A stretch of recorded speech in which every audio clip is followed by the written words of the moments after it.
So today we are starting with a fresh topic, inorganic series, what happens when heated, part 1. Now here I am starting a series of special topics which I seriously intend to continue throughout the chemistry thing. क्योंकि chapter wise syllabus तो चल ही रहा है, वो अपनी जगह है. थोड़ा सा मुझे ये भी कंसर्न होता है कि इनऑर्गेनिक केमिस्ट्री कहीं भूल ही ना जाए, है ना. तो और सिर्फ वो शीट्स करी जाओ, टेस्ट करी जाओ, वो थोड़ा सा मोनोटोनस भी हो जाता है. तो एक डिफरेंट तरीके से इनऑर्गेनिक केमिस्ट्री करें और इस वीडियो के थ्रू एक ऐसा एसिड बना लें विच इज़ फॉर एवर.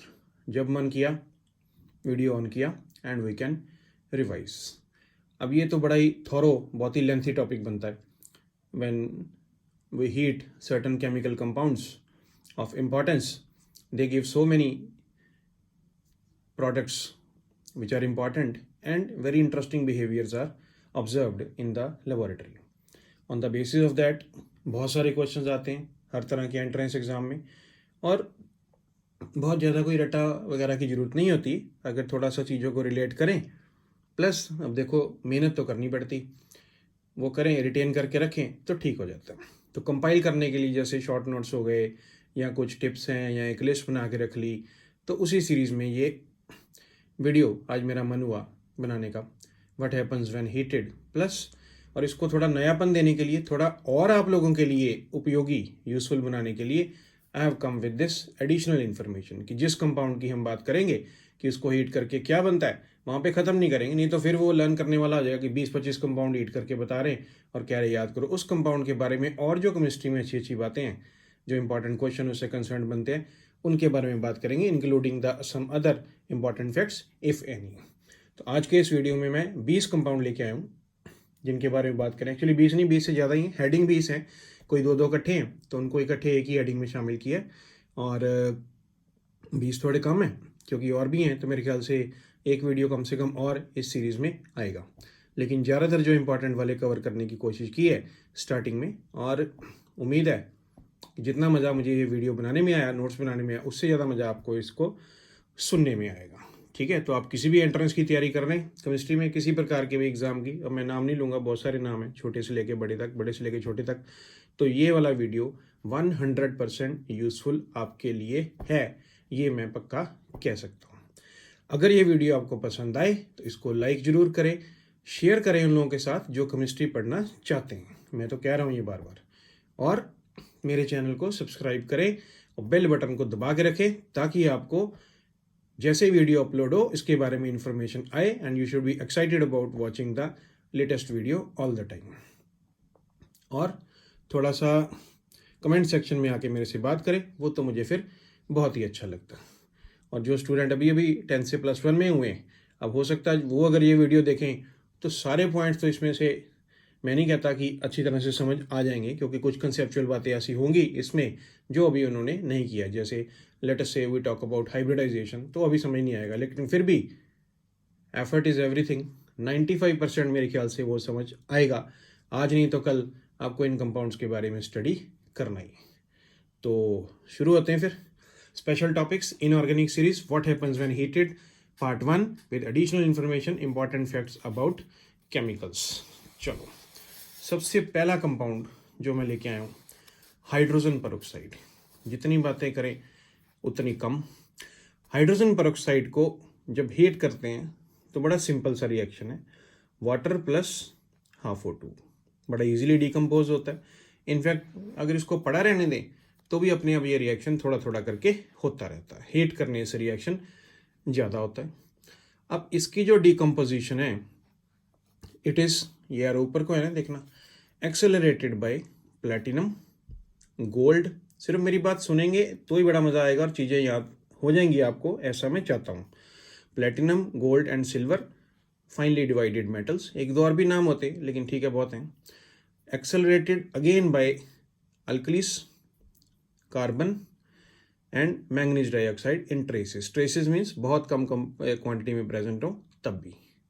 अब इससे हमें क्या पता लग रहा है कि वो अल्कली मतलब pH वगैरह बढ़ेगी तो हीटिंग, तो डिकम्पोजिशन जो है वो फेवर होती जाएगी. Reduced by decomposition, reduce means stability बढ़ती जाएगी इसकी by using in the presence of alcohols, acids, देख रहे हैं पीएच कम। एसिटेनिलाइड्स नहीं होता है, एसिटेनिलाइड एक ही कंपाउंड होता है in traces, and very well increased by the enzyme called catalase. ये मेडिकल वाले जो स्टूडेंट हैं उनको पता रहता है। अब ये तो हो गया सिर्फ ये बात हाइड्रोजन पेरोक्साइड की हीटिंग के बारे में। और जो मैं बात करना चाहता हूँ, remember the shape of hydrogen peroxide. In fact question mark है, so do you remember the shape of hydrogen peroxide molecule? सोचो सोचो सोचो। हाँ जी, कुछ लोगों ने बोल दिया। इसका शेप को ओपन बुक स्ट्रक्चर से एनालॉगी दे के समझाया जाता है। नॉन प्लेनर स्ट्रक्चर है, ये देखो, ये एक ओपन बुक पड़ी है। ऐसे बुक कौन रखता है उल्टा करके? याद है जब कोई ऐसे घर पे आते हैं गेस्ट वगैरह, तो कभी कभी क्या करते हैं स्टूडेंट की स्टडी टेबल वगैरह एकदम सेट करके एक किताब में पेन रख के उसको उल्टा करके रख दिया। अच्छा लगता है देखने में, लगता है कि हम बहुत पढ़ रहे हैं। आप पढ़ रहे हैं उसमें मुझे कोई शक नहीं है, ये मजाक की बात नहीं, अच्छा लगता है ऐसा। तो ये ऐसे ओपन बुक को रखा है, और इस बुक का ये जो बीच वाला पार्ट है, यहाँ पे ओ बॉन्ड है, और एक इधर गत्ते के साथ OH बॉन्ड है, और दूसरे गत्ते के साथ दूसरा OH बॉन्ड है। तो ये वाला और ये वाला लिम्स जो हैं ये अलग अलग प्लेन में। अब ये बॉन्ड एंगल की वैल्यूज मैंने यहाँ पे इंटेंशनली नहीं लिखी हैं, अदरवाइज तो ये दी रहती हैं, because in liquid phase and in solid phase these angles are different. ये पता होना ज़्यादा अच्छी बात है ना। बॉन्ड एंगल कौन पूछेगा ऐसे क्वेश्चन के तौर पे कि कितना बॉन्ड एंगल है, और अगर पूछेंगे तो it might become very difficult कि लिक्विड में और सॉलिड में अलग अलग बॉन्ड एंगल है। ठीक हो गया? So non planar open book type of structure hydrogen peroxide. Okay, अब एक और बात जो हाइड्रोजन पेरोक्साइड के बारे में किए बिना मैं आगे चल ही नहीं सकता। As a teacher of chemistry मुझे आगे चलना ही नहीं चाहिए। What is the molarity of 5 volume hydrogen peroxide sample? याद है एक topic, volume strength of hydrogen peroxide, 5 volume, 10 volume, 15 volume. Yes, if a bottle of hydrogen, ये तरीका सिर्फ हाइड्रोजन पेरोक्साइड के लिए ही यूज किया जाता है। थोड़ा सा मैं बता दूं ओरली, अगर हाइड्रोजन पेरोक्साइड की बॉटल पे 5 वॉल्यूम का लेबल लगा है, तो इसका मतलब क्या है? 1 millilitre of this sample, remember 1 millilitre of this sample upon complete decomposition evolves 5 milliliters of oxygen gas under STP conditions. That is the meaning of 5 volume hydrogen peroxide. तो अब क्योंकि यहाँ पे टॉपिक तो हम हीटिंग का कर रहे हैं ना, हाइड्रोजन पेरोक्साइड तो नहीं पढ़ा रहा हूँ, तो इसकी डेरिवेशन तो नहीं करेंगे, लेकिन इसका आपको मैं हिंट दे जाता हूँ। Volume strength is equal to 11.2 into molarity. तो मोलैरिटी की जगह वॉल्यूम स्ट्रेंथ x की जगह 5 पुट करके आप इस क्वेश्चन का आंसर आसानी से निकाल सकते हैं। और ये कुछ बातें जो हमने की हाइड्रोजन पेरोक्साइड के बारे में, बिलीव मी बहुत इंपॉर्टेंट है, कहीं ना कहीं एग्जाम में ये आ सकते हैं। सेकंड जो मैं लेके आया हूँ, देखो ये कार्बोनेट्स हैं बहुत सारे, ये तो बहुत ही मज़ेदार है। Lithium carbonate, sodium carbonate, potassium carbonate, magnesium carbonate, calcium carbonate. ऐसे रूटीन में क्लास में लिख के तो लोग इन सब से कार्बन डाइऑक्साइड निकाल देते हैं। क्यों? देख के लग रहा है कि कार्बन डाइऑक्साइड निकलेगी।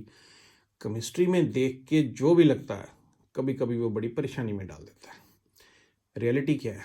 लिथियम कार्बोनेट हीट करके डिकम्पोज होगा लिथियम ऑक्साइड और कार्बन डाइऑक्साइड।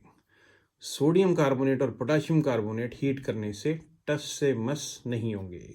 टस से मस नहीं होंगे मतलब डिकम्पोज नहीं होंगे। मैग्नीशियम कार्बोनेट और कैल्शियम कार्बोनेट हीट करने से मैग्नीशियम ऑक्साइड और कार्बन डाइऑक्साइड और कैल्शियम ऑक्साइड और कार्बन डाइऑक्साइड देंगे। इंटरेस्टिंग है ये बहुत। अब रिमेंबर, याद रखने वाली बातें यहाँ पे क्या हैं? आप देख रहे हैं ये तीनों अल्कली मेटल्स हैं और ये 2 अल्कलाइन अर्थ मेटल्स हैं। So what we need to remember now, alkali metal carbonates, कांटा लगा, do not decompose on heating except lithium carbonate. Alkaline earth metal carbonates decompose on heating. Lithium carbonate prefers the behavior like alkaline earth metal carbonates. थोड़ा और गहराई में जाते हैं। Periodic table में first group hydrogen, उसके नीचे लिथियम, सोडियम, पोटाशियम, लिथियम के सामने बेरिलियम, सोडियम के सामने मैग्नीशियम। तो ये लिथियम और मैग्नीशियम की प्रॉपर्टीज़ में बहुत ज़्यादा सिमिलरिटी रहती है, which is called diagonal relationship. अब क्योंकि टॉपिक तो हीट करने का करने, इसके आगे मैं इसके बारे में नहीं बात करूंगा, but still so many things we have discussed about this thing. Diagonal relationship के कारण लिथियम की मैग्नीशियम के साथ बहुत सारी प्रॉपर्टी सिमिलर रहती हैं, जिसमें से ये एक है effect of heating on carbonates. ठीक है, और किस में होता है डायगोनल रिलेशनशिप? बेरिलियम का किसके साथ? एल्यूमिनियम के साथ। और बताओ, बोरॉन का होता है किसके साथ? सिलिकॉन। देखना ड्रॉ करके कौन सा एलिमेंट आता है। तो ये तो इम्पॉर्टेंट क्वेश्चन, और ये क्वेश्चन तो आते ही हैं। वो जो मोल कंसेप्ट चैप्टर में हम स्टोइशियोमेट्री के क्वेश्चन करते हैं, कभी कभी मिक्सचर दिया होता है, ये mixture of sodium carbonate and magnesium carbonate is there, उसका कुछ ना कुछ मास है, हीट करके कुछ मास लॉस हो गया और परसेंटेज कंपोजिशन निकालनी है। उसमें यही तो इम्पॉर्टेंट बात है, the student has to primarily know that sodium carbonate on heating will not decompose and all the loss in mass is because of magnesium carbonate decomposing। ठीक है, ये तो बहुत बढ़िया चीज़ है। तो मुझे फीलिंग आ रही है कि ये सीरीज शुरू करके मैंने बहुत ही अच्छा किया, मुझे खुद बड़ा मज़ा आ रहा है। अब यहाँ देखो, यहाँ हाइड्रोक्साइड्स हैं। अब अगर क्लास में ये लिस्ट बोर्ड पे लिख दें तो हाइड्रोक्साइड, तो स्टूडेंट फटाफट इनमें से वाटर निकाल के ऑक्साइड बनाते हैं। क्यों? क्योंकि जवाब भी तो यही देते हैं ना कि सर लग रहा है कि इसमें से निकलेगा वाटर। फिर वही बात, लगने से तो रिएक्शन नहीं होगा। लेट अस सी, पहले फैक्ट्स देखते हैं फिर थोड़ा डिस्कस करेंगे। लिथियम हाइड्रोक्साइड हीट करने पे लिथियम ऑक्साइड प्लस वाटर, इतना इजीली नहीं, रेड हीट लिखा मैंने इसलिए। सोडियम हाइड्रोक्साइड और पोटाशियम हाइड्रोक्साइड हीट करने पे टच से मस नहीं होते हैं, डिकम्पोज नहीं करते हैं। मैग्नीशियम हाइड्रोक्साइड और कैल्शियम हाइड्रोक्साइड हीट करने पे डिकम्पोज होते हैं, वाटर मॉलिक्यूल निकलता है। Magnesium oxide plus water, calcium oxide plus water, है ना मज़ेदार। अब मोर और लेस जो ऑब्जर्वेशंस हैं with respect to group properties वो सिमिलर हैं जैसे कार्बोनेट्स में थे। तो एक बार इनको देख लें। Alkali metal hydroxides do not decompose on heating except lithium hydroxide. Alkaline earth metal hydroxide decompose on heating by forming oxide and water. Lithium hydroxide prefers the property similar to alkaline earth metal hydroxide.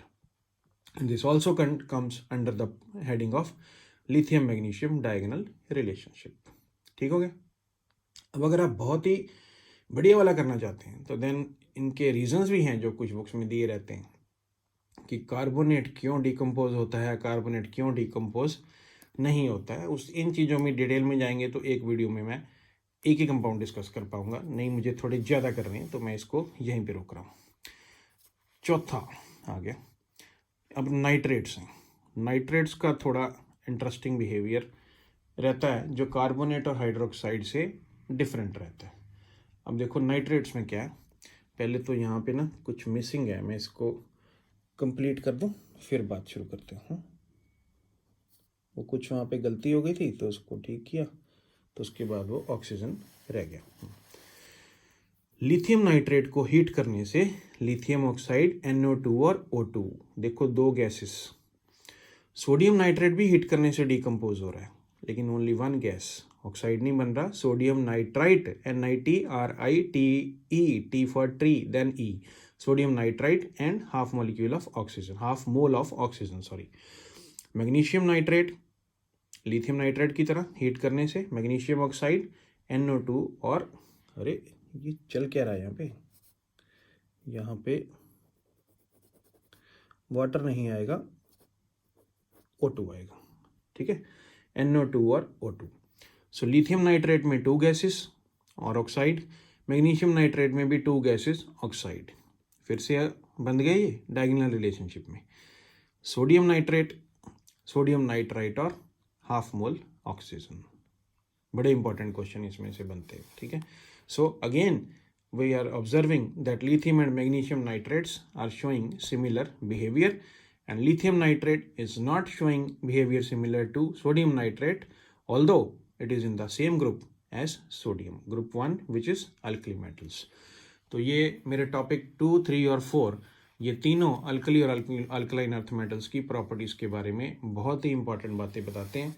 with anomalous behavior of lithium. Topic number 5, one of the favorite compounds, sodium thiosulfate, which is known as hypo. पूरा formula crystalline form Na2S2O3.5 water. Heat करने से पहले तो 5 water निकलते हैं और ये anhydrous हो जाता है. फर्दर हीट करने से प्रिसाइजली टेम्परेचर मैंने ढूंढा 223 डिग्री लिखा है, बुक टू बुक वेरी भी कर सकता है source to source. It form sodium sulphate and Na2S5. Na2S5 का नाम आप पूछोगे तो मैं लिख के लाया हूँ सोडियम पेंटा सल्फाइड. ठीक हो गया. अब इसके बारे में रिमेंबर, 2 चीज़ें हाइपो के बारे में याद रखनी बहुत ज़रूरी हैं अगर आप केमिस्ट्री के स्टूडेंट हैं. Number 1, it has a strong use in photography to remove the undecomposed silver bromide. वो जो फोटोग्राफिक प्लेट होती है, वैसे तो देखो अब ट्रेंड कम हो गया थोड़ा, है ना, ये डिजिटल कैमरा मोबाइल में जो कितनी आसानी से मैं वीडियो बना रहा हूँ, तो फोटोग्राफी में वो वीडियो में नहीं ऑब्वियसली, तो फोटोग्राफी में वो एक फोटोग्राफिक फिल्म यूज़ होती थी पहले, आपने देखी होगी. हम लोग तो घर पे उसको रील कहते थे, आप पता नहीं क्या कहते हो. तो वो जो रील होती है फोटोग्राफिक फिल्म, उसको लाइट से एकदम से बचा के रखा जाता है ना, डार्क में. तो कैमरे के अंदर ऐसे ही बड़ी सावधानी से इट इज़ इंसर्टेड. तो उसके ऊपर एक केमिकल लगा होता है सिल्वर ब्रोमाइड. अब ये जो सिल्वर ब्रोमाइड है ये फोटोसेंसिटिव कंपाउंड है, लाइट पड़ने से इजीली डिकम्पोज होता है. तो जब कैमरे का शटर क्लिक करते हैं कैमरे को, तो शटर खुलता है और एकदम से बंद होता है. तो ऑब्जेक्ट से लाइट रिफ्लेक्ट होके उस फोटोग्राफिक फिल्म पे पड़ती है. जहाँ जहाँ जितनी जितनी लाइट पड़ती है उसके हिसाब से सिल्वर ब्रोमाइड डिकम्पोज होता है और उसी को बाद में केमिकली ट्रीट करके फोटोग्राफ में कन्वर्ट कर लिया जाता है. अब जहाँ जहाँ लाइट नहीं पड़ी है वहाँ वहाँ भी सिल्वर ब्रोमाइड लगाई है. अब वो बाद में नहीं तो प्रॉब्लम हो जाएगी, तो उसको वहाँ से हटाने के लिए हाइपो सोल्यूशन का यूज़ है. It is use to remove undecomposed silver bromide from the photographic film. By this reaction ये कॉम्प्लेक्स बनता है इसका.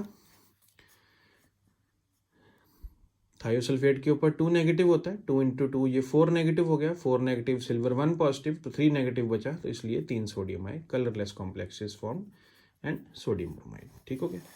दूसरा जो यूज़ है सोडियम थायोसल्फेट का, इसके बिना अगर रेडॉक्स रिएक्शन वाला चैप्टर तो कर ही नहीं सकते हैं अगर सोडियम थायोसल्फेट से नहीं जान पहचान अच्छे तरीके की. आयोडोमेट्रिक टाइट्रेशन, थोड़ा अगर सोफिस्टिकेटेड वर्ड यूज़ करना है तो सिंपल वर्ड में रेडॉक्स रिएक्शन में बहुत यूज़ है इसका कैलकुलेशंस में. तो इम्पॉर्टेंट रिएक्शन, बेशक केमिस्ट्री के इनऑर्गेनिक के सबसे इम्पॉर्टेंट रिएक्शन में से एक, सोडियम थायोसल्फेट को जब आयोडीन से ट्रीट करते हैं तो it forms Na2S4O3, very unique compound, sodium tetrathionate plus sodium iodide. So iodine released from any oxidation reaction is then absorbed in sodium thiosulfate and they react volumetrically and then calculations are done. अगर आपने redox के volumetric calculation के question किए हैं तो definitely you are smiling right now कि sir जो बता रहे मुझे तो पता है. अब सोडियम थायोसल्फेट का इस रिएक्शन में, अब देखो रिमेंबर में जैसे क्लास में नहीं होता, कोई टॉपिक शुरू किया, 2 बातें पूछी, 3 पूछी, आगे आगे चलता गया, मज़ा बड़ा आता है रिवीजन क्लासेस में. तो यही मज़ा अब आ रहा है. सोडियम थायोसल्फेट का इक्विवेलेंट वेट बताओ. m/1 मॉलिक्यूलर मास इसका 158 होता है. 158 और किस कंपाउंड का होता है? पोटाशियम परमैंगनेट का. इन दोनों का 158 होता है. अब m/1 मतलब 158 ही आ गया. अब ये 1 क्यों आया? हाउ? कौन बताएगा? अब अगर तो आपने अभी ऑक्सीडेशन नंबर वाला टॉपिक नहीं किया है, 10th से अभी अभी पास आउट हुए हैं, फिर ये आपको पॉइंट जो मैं बोलने जा रहा हूँ समझ नहीं आएगा. और अगर आप कर चुके हैं रेडॉक्स तो फिर तो आपके लिए बहुत इजी है कि यहाँ सल्फ़र का एवरेज ऑक्सीडेशन नंबर +2 रहता है, यहाँ पे +2.5 रहता है. चेंज कितना हो गया? 0.5 का. सल्फ़र के 2 एटम है पूरे मॉलिक्यूल में, 0.5 × 2 कितना हो गया? 1. वहाँ से m/1 वाला 1 आता है. This is the beauty of inorganic chemistry. देखो बहुत सारी चीज़ें रहती है ना ऑर्गेनिक केमिस्ट्री में. क्या है कि अगर आपको इलेक्ट्रोफाइल, न्यूक्लियोफाइल, वो सब चीज़ें अच्छी तरह से पसंद आ गई तो बहुत अच्छा इंटरेस्ट बन जाता है. एक बार अगर आप देख के बताना शुरू हो गए कि कहाँ पे अटैक होगा, क्या बनेगा, ये वाला प्रोडक्ट क्यों बनना चाहिए, तो इतना मज़ा आता है ऑर्गेनिक में कि उसको छोड़ने का मन ही नहीं होता. फिजिकल केमिस्ट्री में अगर आपको क्लिक कर गए कि वो डेरिवेशन कैसे है, ये फिनोमेनन कैसे हो रहा है, इस फॉर्मूले को यूज़ करके ये रिज़ल्ट कैसे निकाला जा सकता है, तो फिजिकल केमिस्ट्री में तो बहुत ही बढ़िया हो जाता है। क्यों? एक टॉपिक किया, जैसे अभी भी सोल्यूशन टॉपिक कर रहे थे, एलिवेशन इन बॉइलिंग पॉइंट कर लिया, डिप्रेशन इन फ्रीजिंग पॉइंट कर लिया, 5 7 8 न्यूमेरिकल तो बंदा उसके साथ कर ही लेता आराम से, और आंसर भी मैच कर जाते हैं, अनलेस बहुत ही रेलिवेंट स्टफ करें, उसका मैं इसके बारे में मैं कमेंट नहीं करना चाहता। इनऑर्गेनिक केमिस्ट्री पीछे पीछे पीछे को करते रहते हैं, पीछे कर दो इसको, बाद में करेंगे। पहले से सुना रहता है कई बार सीनियर लोगों से कि ये बोरिंग है, इसमें रट्टा है, ये तेरे से होगी नहीं, अभी पढ़ के क्या करेगा, भूल ही जानी बाद में, पेपर के दिन ही देख ली इसको थोड़ा सा, है ना। तो इनऑर्गेनिक केमिस्ट्री पीछे हो जाती है। तो मेरी थोड़ी सी कोशिश है इनऑर्गेनिक केमिस्ट्री को आगे लाने की आज आपके सपोर्ट से। Microcosmic salt NaNH4 HPO4.4 water crystallization, heat करें तो NaPO3 plus ammonia plus water बनते हैं। अब ये रिएक्शन तो बहुत ज़्यादा इम्पॉर्टेंट शायद नहीं है, लेकिन इस रिएक्शन की इम्पॉर्टेंस इसमें है। We must remember that this is use for microcosmic bead test for coloured ions. अब आप कहोगे बोरेक्स बीट टेस्ट तो सुना है, माइक्रोकॉस्मिक बीट टेस्ट तो आज सुना है, मे भी पहले सुना हो, very good. Borax bead test की तरह ही ये भी क्वालिटेटिव सॉल्ट एनालिसिस में थोड़ा सा कम पॉपुलर है, लेकिन it is a test for detecting coloured ions.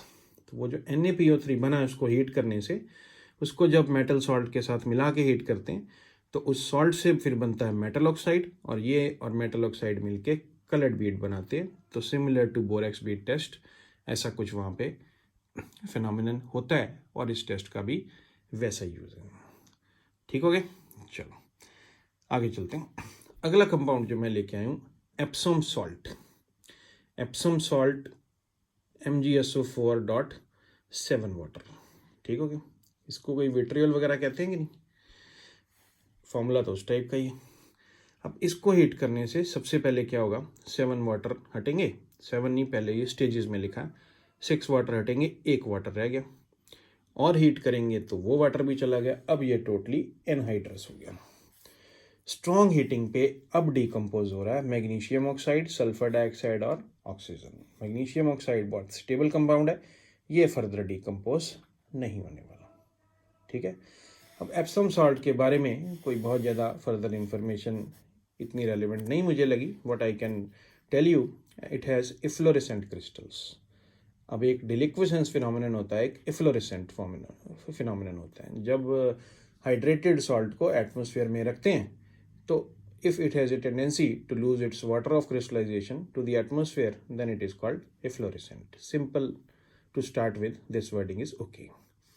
And Epsom salt is used as a healing agent and pain reliever. हो सकता है ये बात कहीं आपके काम आ जाए कि वो पानी में एप्सम सॉल्ट डिजोल्व करके तो उसमें पैर वगैरह डुबो के लोग रखते हैं, तो टायर्डनेस थोड़ी सी और कम होती है, ऐसा कहा जाता है। ठीक है, तो ये हमारे अब कितने हो गए, 7 कंपाउंड्स। अब आ गया द बोरेक्स। आप कहोगे सर आप इसको द बोरेक्स के क्या रही हो, अरे पता लगेगा इसके बारे में, तो ये देखो कितना कुछ लिखे आया मैं आपके लिए, है ना। बोरेक्स का फॉर्मूला Na2B4O7.10 वाटर। आज हम ये भी जान के रहेंगे कि इस फॉर्मूले का स्ट्रक्चर क्या है। पहले हीटिंग की बात करें, टॉपिक तो हीटिंग क्या के शुरू किया है ना, फिर घुमा फिरा के मैंने आपको और भी केमिस्ट्री पढ़ाई देनी है। बोरेक्स को हीट करने से पहले तो 10 वाटर निकलेंगे, तो ये एनहाइड्रस हो गया। फर्दर हीट करने से बहुत इंटरेस्टिंग प्रोसेस होता है, NaBO2 बनता है सोडियम मेटाबोरेट, और B2O3 बनता है boric anhydride. Colourless glassy bead is formed. अब इसकी क्या स्टोरी है, बेसिकली ये बोरेक्स बीड टेस्ट का एक पार्ट होता है। बोरेक्स बीड टेस्ट में क्या करते हैं कि एक प्लेटिनम वायर एकदम क्लीन, उसको लेके उसके एक एंड पे ऐसे एक लूप बनाते हैं, पेंसिल की टिप पे रोल करके वो लूप, यहाँ ये जो पेन दिख रहा है आपको मेरे हाथ में, इसकी टिप पे रोल करके भी लूप बन जाएगी। उस लूप को बोरेक्स में थोड़ा सा डिप करते हैं, ऑब्वियसली सॉलिड होता है, एक ऐसे पाउडर फॉर्म में, इतना स्मूथ पाउडर भी नहीं होता, तो वो उसमें लूप में अटक जाता था। तो उसको फिर फ्लेम में लेके जाते हैं, तो फ्लेम में लेके जाते हैं तो वो ये वाला केमिकल रिएक्शन होता है, and a colourless transparent glassy bead is formed. एकदम वो एक कांच की तरह गोली सी वहाँ पे बन जाती है उसके प्लेटिनम वायर के उस लूप के अंदर। वो जो ग्लासी बीड है उसको फिर गिवन सॉल्ट से टच करके फ्लेम में लेके जाते हैं, तो अलग अलग कलर्स बीड के आते हैं जिससे पर्टिकुलर कैटायन को डिटेक्ट किया जाता है। इसे बोरेक्स बीड टेस्ट कहते हैं।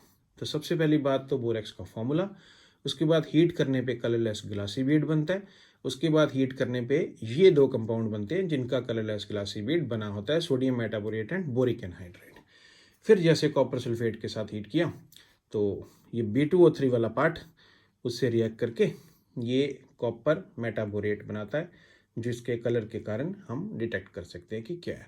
मेरे ख्याल से जब मैंने ये चैनल स्टार्ट किया था शुरू शुरू में ऐसे छोटे छोटे वीडियो ऐसे मैं बनाया करता था, तो उसमें मेरे ख्याल बोरेक्स बीड टेस्ट का वीडियो एक है, आप देखना, उसमें तो कलर वगैरह की पूरी लिस्ट मैंने दी है वहाँ पे। ठीक है, तो लिखा है सेपरेट वीडियो इज़ देयर, तो आप बाद में देख सकते हैं। अब मैं शेयर करना चाहता हूँ आपसे स्ट्रक्चर ऑफ बोरेक्स। ये देख ही लें कि वो इतना बड़ा फॉर्मूला कैसे जस्टिफाई होता है। अब ये देखो, समझने की कोशिश करना, ये जो बाहर BOB ये 8 हैं एक ही रिंग में ना, अल्टरनेटली बोरॉन और ऑक्सीजन आपस में जुड़े, और दो आमने सामने वाले बोरॉन एक ऑक्सीजन के साथ आपस में ऐसे ब्रिज से भी जुड़े। ठीक हो गया, ऑक्सीजन के थ्रू ब्रिज है, डायरेक्ट नहीं है। और अब इतना करने के बाद हर एक बोरॉन के पे एक OH भी लगा। देखो नॉर्मल बोरॉन के बॉन्ड्स बनने होते हैं 3, तो अगर बोरॉन इधर और इधर ऑक्सीजन से जुड़ा है और इधर OH है तो 3 बॉन्ड है, तो वो न्यूट्रल है। अब ये जो बोरॉन ब्रिज का भी हिस्सा बन रहे हैं उनके 4 बॉन्ड बने हैं, एक OH, 2 ये ऑक्सीजन और एक ये BOB जो इधर से बॉन्ड है। तो जब 4 बॉन्ड बनेंगे तो बोरॉन के ऊपर नेगेटिव चार्ज आएगा क्योंकि वो इलेक्ट्रॉन गेन करके ही पॉसिबल है। तो इन दोनों बोरॉन के कारण इस स्पीशीज के ऊपर 2 नेगेटिव चार्ज रहता है, तो इसलिए 2 सोडियम पॉजिटिव। अब अगर इस सारी स्पीशीज का फॉर्मूला हम देखने की कोशिश करें तो ये देखो 1 2 3 4 4 बोरॉन, 1 2 3 4 4 ऑक्सीजन और इसको मिला लें तो 5 ऑक्सीजन। तो देखो B4O5 और 4 OH लगे तो OH 4 टाइम्स, पूरे के ऊपर 2 नेगेटिव तो Na2। अब इतना फॉर्मूले में साथ में 8 वाटर और जोड़ के कंप्लीट फार्मूला होता है। कंप्लीट फार्मूले से मेरा मतलब है ये वाला 10 वाटर वाला। अब आपको 8 वाटर तो इधर कैसे जस्टिफाई होंगे 2 वाटर, मैं आपको करके बताता हूँ।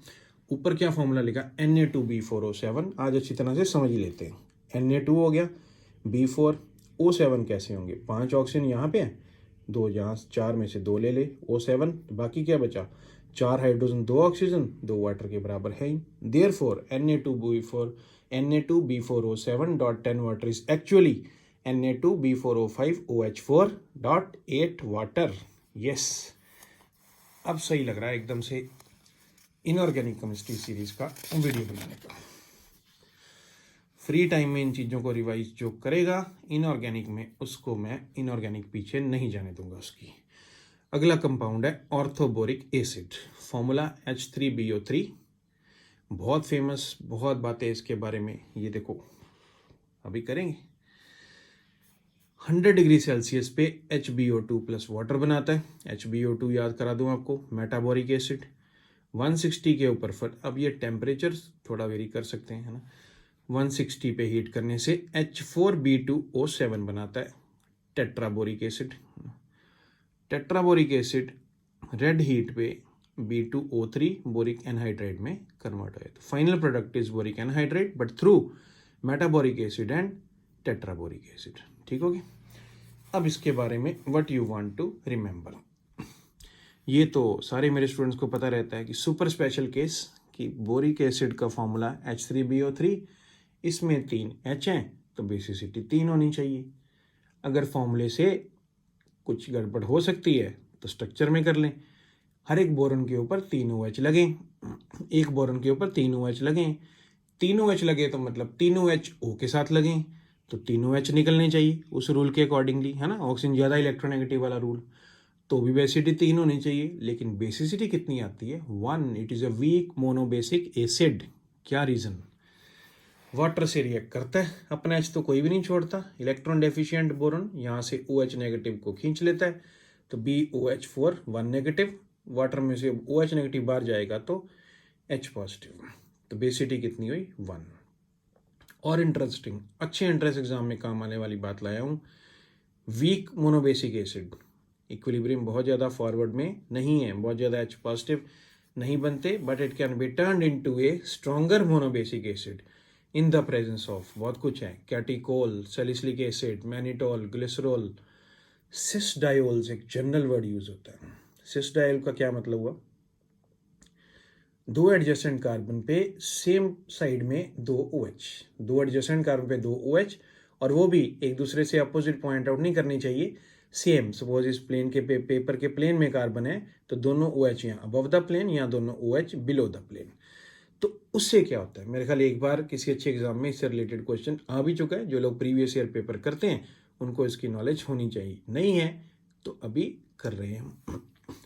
देखो ये स्ट्रक्चर बनता है कॉम्प्लेक्स, कैसे बनता है पहले मैं डिस्क्राइब कर दूं। बोरोन के साथ 4 OH लगे थे, उसमें 4 OH में से 3 नहीं, मैंने एक के साथ ही रिएक्शन शो करना ना, और सिस डायोल में एक कार्बन के साथ ये OH, तो यहाँ से वाटर लॉस होके ये BOC बॉन्ड बनता है। अब जो इसके साथ वाला कार्बन है दूसरे OH वाला, वो भी बोरॉन के दूसरे OH के साथ ऐसा ही एक BOC बॉन्ड बनाता है, तो look at this structure, BOC bond here and BOC bond here, ठीक हो गया।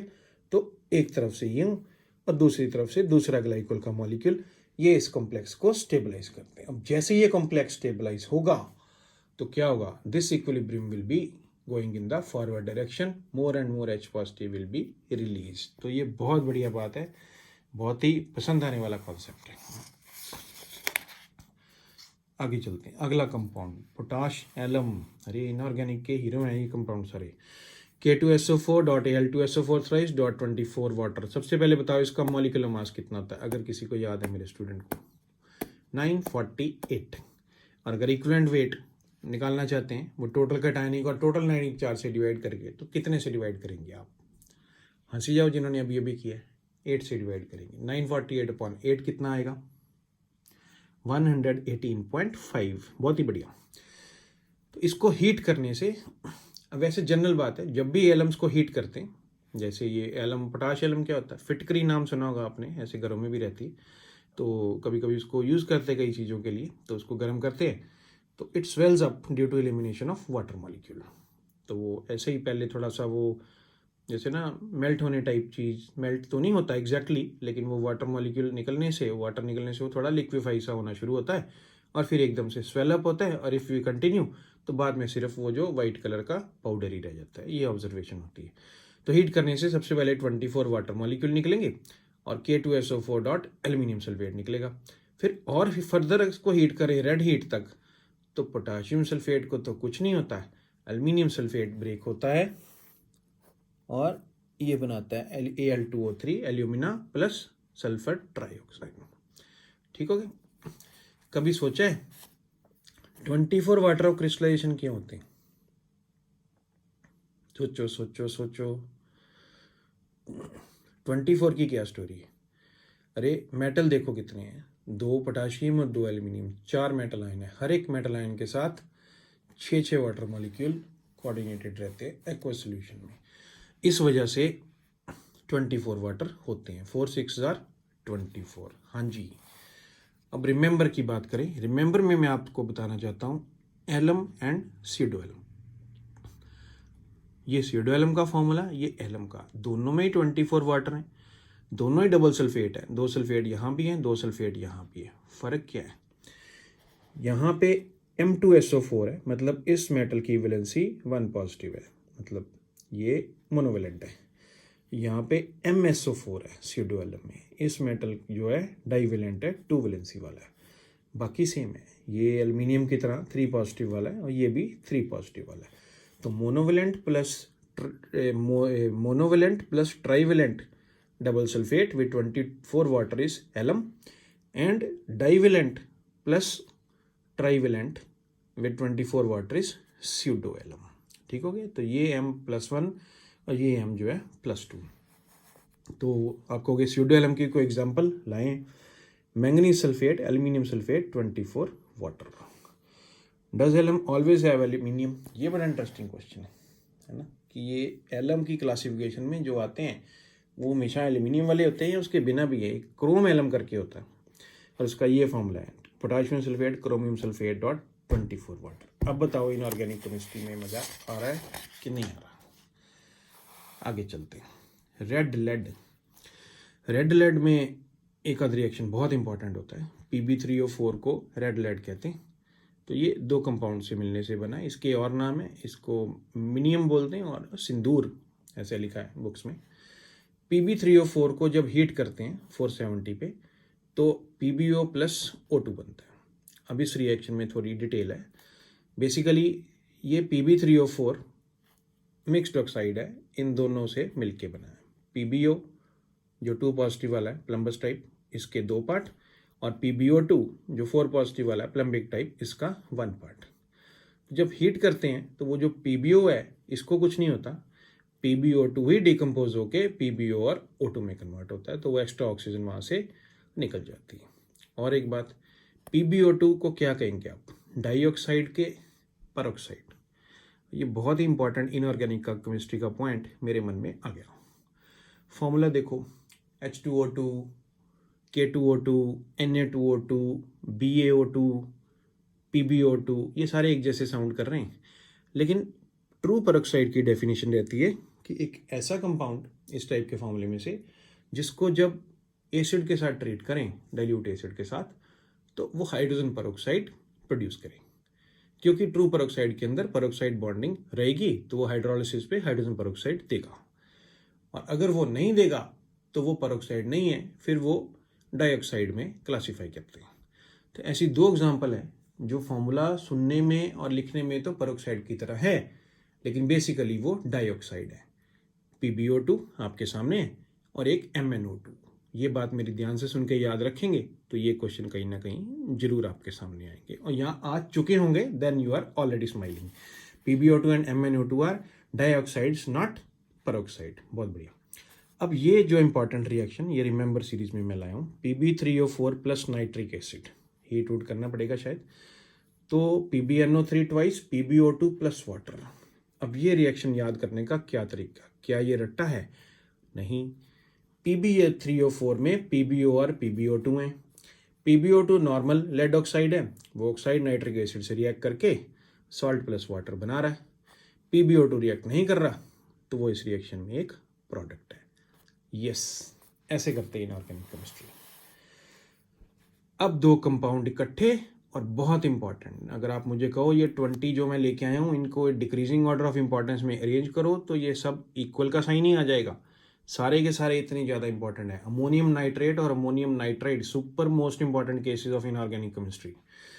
अमोनियम नाइट्राइड से हीट करने से नाइट्रोजन और वाटर, अमोनियम नाइट्रेट को जेंटल हीट, ज़्यादा वो रैपिड हीटिंग से कुछ और होता है इसमें, फिर वो है ना, जेंटल हीट करने से नाइट्रस ऑक्साइड और वाटर। लेकिन नॉर्मली हीट का क्वेश्चन आए तो ऐसे किया जाता है। और इंटरेस्टिंग क्या है, nitrogen is a gas, nitrous oxide is a gas, in fact laughing gas.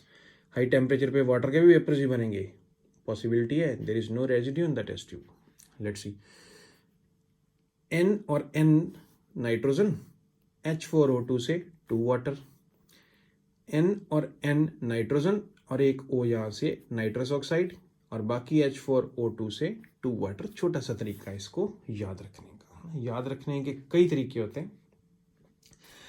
तो ये नाइट्रोजन और ये नाइट्रस ऑक्साइड, नाइट्रोजन की प्रेपरेशन में ये रिएक्शन लिखा जाता है, नाइट्रस ऑक्साइड की प्रेपरेशन में ये रिएक्शन लिखा जाता है। नाइट्रस ऑक्साइड के बारे में 2 इंपॉर्टेंट बातें बताओ, 3 बताओ, 3। पहली, इसको लाफिंग गैस कहते हैं। दूसरी, ये एक न्यूट्रल ऑक्साइड है, गिने चुने न्यूट्रल ऑक्साइड है। N2O, NO, water, carbon monoxide. 4 important वाले फिर से बोलूं लिखने, N2O, NO, carbon monoxide, water. और तीसरी इंपॉर्टेंट बात, इसका मॉलिक्यूलर मास कार्बन डाइऑक्साइड के मॉलिक्यूलर मास के बराबर है, 44। बहुत हेल्प होती है क्वेश्चंस में। Ammonium dichromate. अब इस कंपाउंड के बारे में कोई बहुत ज़्यादा और इम्पॉर्टेंट रिमेंबर वाली बात नहीं मैंने लिखी है, लेकिन ये रिएक्शन बहुत इंपॉर्टेंट है, पूछा जा चुका है एग्जाम में। अमोनियम डाइक्रोमेट को हीट करने से नाइट्रोजन गैस का प्रिपरेशन होता है plus Cr2O3 plus water. Remember this equation as it is. ये बहुत बढ़िया क्वेश्चन है अमोनियम डाइक्रोमेट से, ठीक है।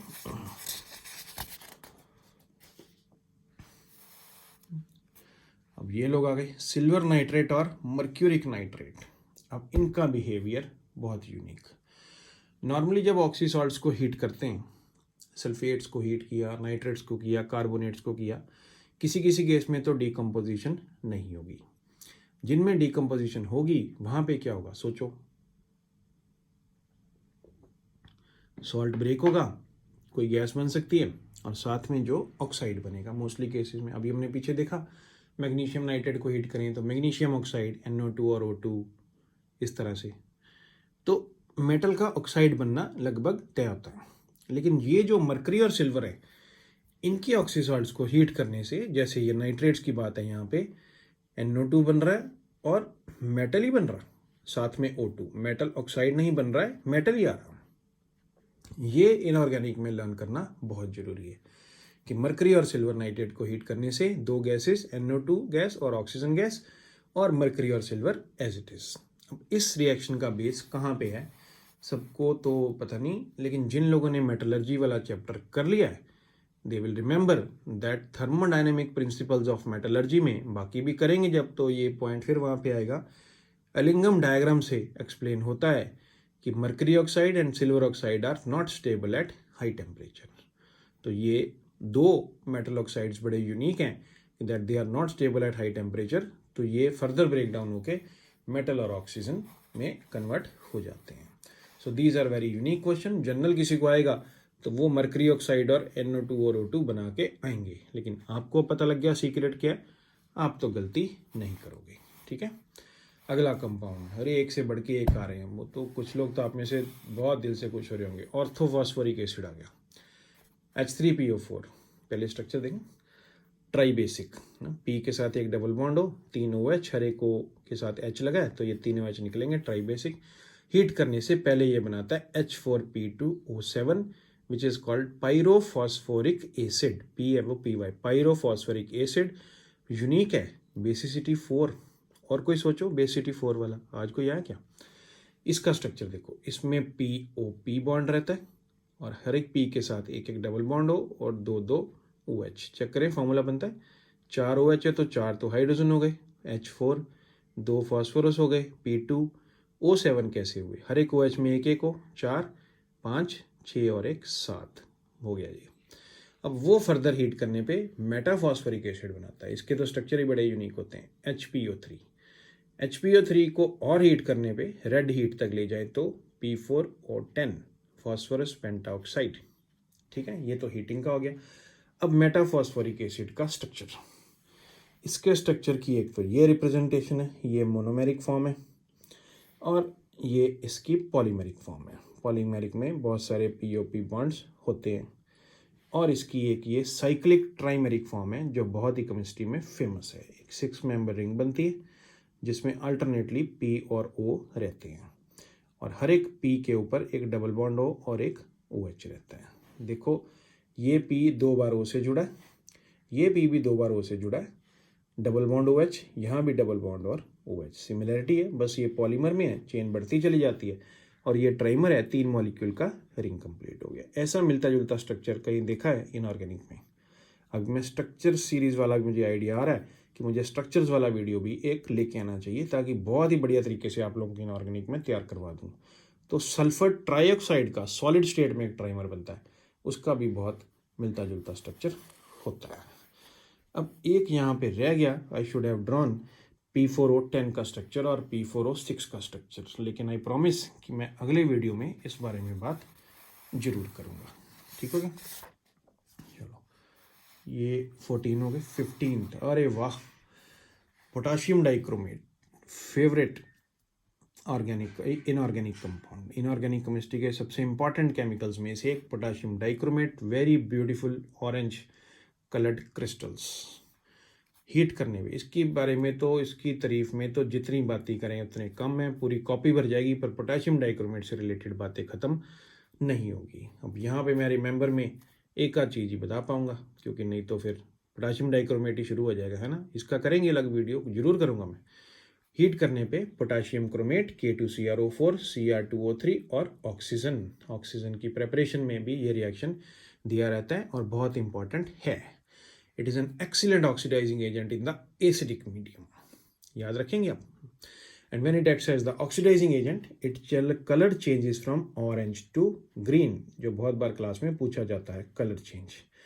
ऑरेंज तो ये खुद है, इसका सोल्यूशन भी ऑरेंज होता है, और क्रोमियम 3 पॉजिटिव के कारण ग्रीन। जनरली ऑक्सीडाइजिंग एजेंट जो एसिडिक मीडियम है, सल्फ्यूरिक एसिड यूज करते हैं, तो क्रोमियम सल्फेट बनता है जो ग्रीन कलर का सोल्यूशन देता है। ठीक हो गया।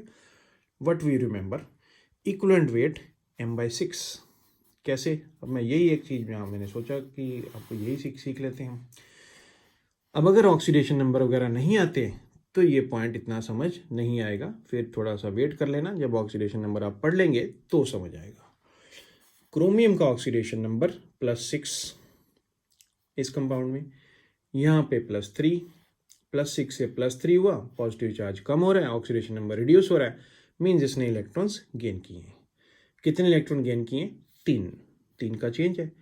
एक क्रोमियम एटम ने 3 इलेक्ट्रॉन गेन किए, तो पूरे मॉलिक्यूल ने कितने गेन किए? 6। हाउ? 2 क्रोमियम, 3 × 2 6, इसलिए 2 से मल्टीप्लाई किया जाता है। और इक्विवेलेंट मास निकालने के लिए मॉलिक्यूलर मास को जिस n फैक्टर से डिवाइड करते हैं वो तो यही होता है कि नंबर ऑफ इलेक्ट्रॉन्स गेन और lost by 1 molecule of the compound. So 294 इसका molecular mass divided by 6, 49 gram equivalent weight. Very authentic question. अरे अब एक को बुलाया तो दूसरा क्यों ना आया? पोटाशियम डाइक्रोमेट की बात करेंगे तो पोटाशियम परमैंगनेट की बात तो होगी। Potassium permanganate KMnO4, another very important chemical of inorganic chemistry. When heated, K2MnO4, potassium manganate, this is potassium permanganate, this is potassium manganate. Permanganate is MnO4 1 negative, manganate is MnO4 2 negative. Very strong basics. अगर इन चीज़ों में आपको issue है तो मेरा मोल concept series वाला पहला video देखें, उसमें ये सब फॉर्मूले तो मैंने अच्छी तरह क्लियर कर दिए, पहले और दूसरे में। प्लस MnO2 और O2, इसका मतलब ऊपर वाले की तरह ये भी ऑक्सीजन की प्रेपरेशन में काम आएगा। अब ये तो उससे 2 कदम आगे है। Oxidising agent in acidic medium, alkaline medium, neutral medium, everything. Acidic medium में जो कलर चेंज होता है रिएक्शन में, पिंक टू कलरलेस। पिंक तो इसका अपने सॉल्यूशन का कलर होता है, पर्पल ऐसा, तो पर्पल कलर कंपाउंड होता है वो।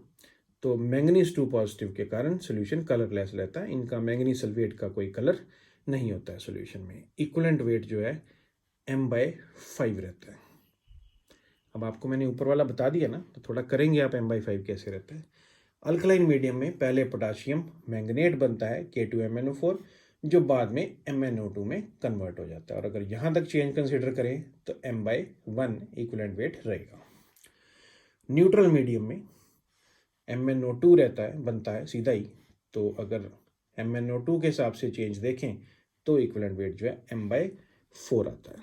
तो these are the things to remember. तो इतनी बातें हीट करने के साथ साथ हमने और भी सीख ली। 4 कंपाउंड अभी बाकी हैं। 20 की बात की मैंने आपसे। Potassium chlorate. पोटाशियम क्लोरेट की इंपॉर्टेंस कि इस कंपाउंड को हीट करने से ऑक्सीजन का laboratory method of preparation 400 degree Celsius, थोड़ा बहुत बुक टू बुक वेरी कर सकता है। हीट करने से पहले KCl और ये बनता है पोटाशियम परक्लोरेट, जो फर्दर टूट के पोटाशियम क्लोराइड और फिर ऑक्सीजन गैस देता है। अब जब भी ऑक्सीजन प्रिपेयर करने के लिए लैब में पोटाशियम क्लोराइड यूज करते हैं, MnO2 catalyst is added and it is a famous question, you have to remember कि manganese dioxide is added. In the presence of this catalyst the reaction becomes easier, occurs at a much lower temperature, 250 degree Celsius पे reaction हो रहा है और oxygen की preparation इस reaction से करते हैं। ठीक हो गया। अब व्हाट टू रिमेंबर कि KClO3 बना कैसे सकते हैं, तो मुझे सूझा कि मैं इसको इसके साथ कनेक्ट कर दूं। हेलोजन का अल्कली के साथ रिएक्शन। अब 3 हेलोजन में से कोई भी हो सकता है, क्लोरीन, ब्रोमीन और आयोडीन। ये बात मेरी अभी याद रखें, मैं बोल रहा हूँ आगे आपके काम आएगी। Excuse me.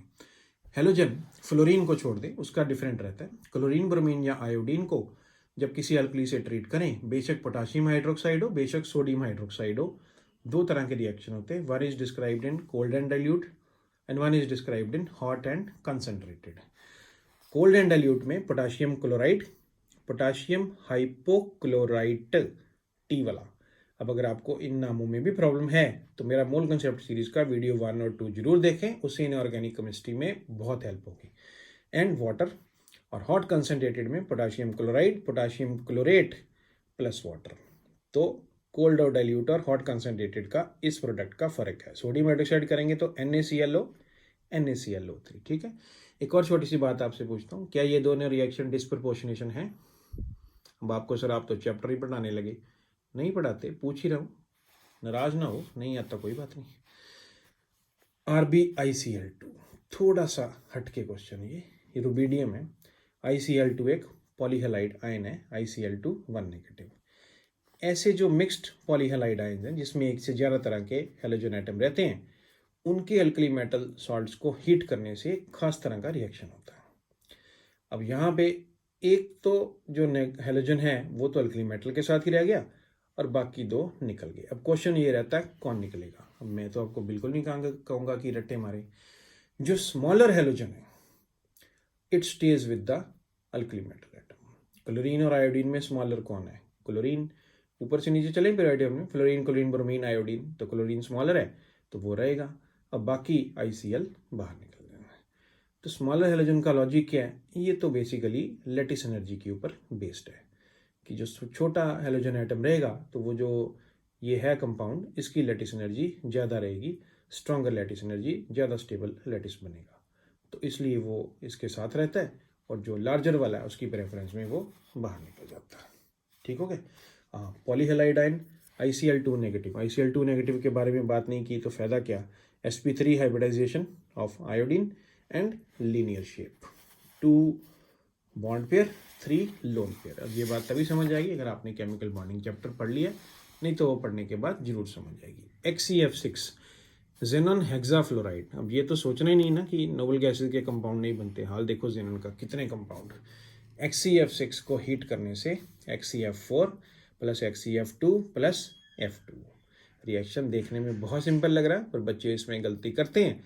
जब पूछा जाए ये 3 है ना, चौथी एक चीज़ मिला के which of the following is not formed या which of the following is formed या मोर देन वन करेक्ट में या मैट्रिक्स मैच में कुछ भी, तो वो बताना मुश्किल हो जाता है उस मोमेंट पे एक्यूरेटली कि एक्चुअली क्या क्या बनेगा और क्या क्या नहीं बनेगा. सो जेनॉन के 3 फ्लोराइड्स होते हैं, डाइफ्लोराइड, टेट्राफ्लोराइड और हेक्साफ्लोराइड. तो आप याद रखें हेक्साफ्लोराइड को हीट करने से टेट्राफ्लोराइड और डाइफ्लोराइड बनते हैं, साथ में एडिशनल फ्लोरीन बनती है. अब इसके बारे में व्हाट वी कैन रिमेंबर, सबकी शेप अलग अलग है. Difluoride linear shape, tetrafluoride square planar और हेक्साफ्लोराइड डिस्टॉर्टेड ऑक्टाहेड्रल. अब ये जो लीनियर है वो sp3d है, 2 बॉन्ड पेयर, 3 लोन पेयर. ये sp3d2 है, 4 बॉन्ड पेयर, 1 लोन पेयर. ये sp3d3 है, 1 लोन पेयर, 6 बॉन्ड पेयर्स. अगर केमिकल बॉन्डिंग आपने की है तो अच्छी रिवीजन मैंने आपको दे दी है. लास्ट कंपाउंड, लास्ट नहीं, दूसरा वीडियो भी तो लाऊंगा ना मैं भी. हाँ, पहले वीडियो का green vitriol, ferrous sulphate .7 water. Heat करने से पहले तो क्रिस्टलाइजेशन का वाटर निकलेगा और फेरस सल्फेट को हीट करेंगे तो very interesting ferric oxide, sulphur dioxide और सल्फर ट्राइऑक्साइड. याद रखेंगे ये प्रोडक्ट्स. हाँ जी. अब इसमें what we can remember that ferrous sulphate .7 water is a green coloured compound. It is a strong reducing agent. बहुत एक्सपेक्टेड है. फेरस आसानी से फेरिक में कन्वर्ट होता है. तो जितने भी ऑक्सीडाइजिंग एजेंट है रीजनेबली, कितने सारे आप नाम लो, सल्फ्यूरिक एसिड ले लो, ओजोन ले लो, hydrogen peroxide, potassium permanganate, potassium dichromate, ये सारे के सारे क्या करेंगे? फेरस सल्फेट को तो फेरिक सल्फेट में कन्वर्ट करते ही हैं. हाँ जी. और एक बात, एक मोहर सॉल्ट होता है, डबल सॉल्ट है, ammonium sulphate ferrous sulphate .6 water. इसमें भी फेरस सल्फेट है और फेरस सल्फेट ये वाला भी है. अब Mohr salt is considered a better volumetric agent as compare to ferrous sulphate. ये एक इंपॉर्टेंट कंसेप्चुअल क्वेश्चन रहता है जो मैं यहाँ डिस्कस करूँगा आपके साथ कि लेबोरेटरी में अगर आपने टाइट्रेशन वगैरह किए तो मोर सॉल्ट के टाइट्रेशन वगैरह किए होंगे या सुने होंगे. अब ये जो फेरस सल्फेट है ये पड़े पड़े अपने आप ऑक्सीडाइज होके एयर की वजह से, एटमोसफेयर की वजह से पार्शियली फेरिक में कन्वर्ट होता रहता है. तो फिर इसको वॉल्यूमेट्रिक के लिए यूज़ करना इतना ज़्यादा अच्छा नहीं है, क्योंकि कोई फेरस सल्फेट अगर लैब में 6, 7, 8, 10 महीने से रखा है तो उसमें से सारा का सारा फेरस नहीं होगा, पार्टली वो फेरिक में भी कन्वर्ट हो गया होगा, है ना। तो फिर उसकी कैलकुलेशन के रिजल्ट्स तो गलत आएंगे। जब बाई वेट डिजोल्व करेंगे और कंसंट्रेशन निकालेंगे, फिर उसका वॉल्यूमेट्रिक का रिजल्ट निकालेंगे, वो तो मैच ही नहीं करेगा, क्योंकि सारा फेरस वो था ही नहीं। हो गया ना एरर। तो Mohr salt is a better volumetric agent because it resist the oxidation to ferric part. तो मोर सॉल्ट पड़े पड़े उतना ज़्यादा कन्वर्ट नहीं होता है फेरिक में, फेरस सल्फेट के चांसेस बहुत ज़्यादा है। तो इस वजह से Mohr salt is a better volumetric agent. ठीक है, तो ये 20 कंपाउंड मेरे ख्याल से, मेरा तो ये दिल कर रहा है कि मैं अब पहले पेज से वापस आके दोबारा से इन कंपाउंड्स के बारे में बोलना शुरू करूँ। मुझे तो इतना ज़्यादा मज़ा आया ये वीडियो बनाने में, ये ऐसे लग रहा है जैसे पूरा 1 घंटे की क्लास ले ली मैंने, और वो क्लास जिसमें कोई स्टूडेंट कुछ नहीं बोला, सारा का सारा मैंने पढ़ाया। और अगर क्लास में इफेक्टिवली इसको स्टूडेंट की पार्टिसिपेशन से करते पूछ के, तो ये शायद 2, 2.5, 3 घंटे की, मतलब 1 घंटे का लेक्चर तो 2 या 2.5 लेक्चर के बराबर हो जाता था। और बहुत ज़्यादा यूजफुल इन्फॉर्मेशन, एक वर्ड भी ऐसा नहीं है जिसको आप इग्नोर करें और इनऑर्गेनिक के क्वेश्चन ठीक हो जाए। Every word, every line it has been spoken is very very important. तो सबसे पहले तो आप इसको मुझे कमेंट्स में आके बताएं कि ये इन्फॉर्मेशन आपको किस तरह की लगी, इन्फॉर्मेशन को नॉलेज में कन्वर्ट करने का मेरा ये जो तरीका है वो आपको कैसा लगा। और दूसरी बात, इस वीडियो को दोबारा जरूर देखो, इसके नोट्स बना के रखो, शॉर्ट नोट्स, लेकिन नोट्स का ज़्यादा फ़ायदा नहीं है, क्योंकि जब दिल करे तब ये वीडियो दोबारा देखो। नहीं, नोट्स का फ़ायदा है, वैसे मजाक कर रहा हूँ, वीडियो बार बार 2 बार देख लिया बहुत है, ठीक है। और कभी भी इनऑर्गेनिक रिवीजन का मन है, या फुल इनऑर्गेनिक का टेस्ट है, या मॉक टेस्ट वगैरह है कभी, या एंट्रेंस एग्जाम है, तो एक दिन पहले ये वाला वीडियो जरूर देख के जाओ, डेफिनेटली हेल्प होगी। सारी इंपॉर्टेंट बातें तो मैंने इस वीडियो में आपके साथ डिस्कस करी दी हैं। तो इंतज़ार मुझे तो अभी से होने लगा इस सीरीज़ के सेकंड वीडियो का। आपके बारे में पता नहीं, आपको भी हो रहा होगा, तो आप बताएंगे मुझे, कमेंट करके शेयर करेंगे ये बात, है ना। और वीडियो को शेयर जरूर करो उन लोगों के साथ जिनको इसका ज़्यादा यूज़ हो जाएगा, जो और आपकी तरह अच्छा पढ़ने वाले स्टूडेंट्स हैं। और ये सारी बातें इंपॉर्टेंट, इनको नोट करके रखो। वीडियो को प्लीज़ दोबारा देखो, अभी कम से कम एक बार तो दोबारा देखो, ताकि चीज़ें सारी याद हो जाएं। जो थोड़ी थोड़ी याद होंगी, जो मैं बोलूँगा मेरे बोलने से पहले आपके मन में आएंगी, तो बहुत ही अच्छी कनेक्टिविटी बनेगी आपकी इनऑर्गेनिक केमिस्ट्री के साथ। और हो सकता है आज आप में से कई लोग इस बात को मान लें कि इनऑर्गेनिक केमिस्ट्री का मतलब रट्टा लगाना नहीं होता है। इनऑर्गेनिक केमिस्ट्री बहुत ही खूबसूरत होती है। ऑर्गेनिक केमिस्ट्री और फिजिकल केमिस्ट्री से किसी मामले में इनऑर्गेनिक केमिस्ट्री कम नहीं होती है। बस जी।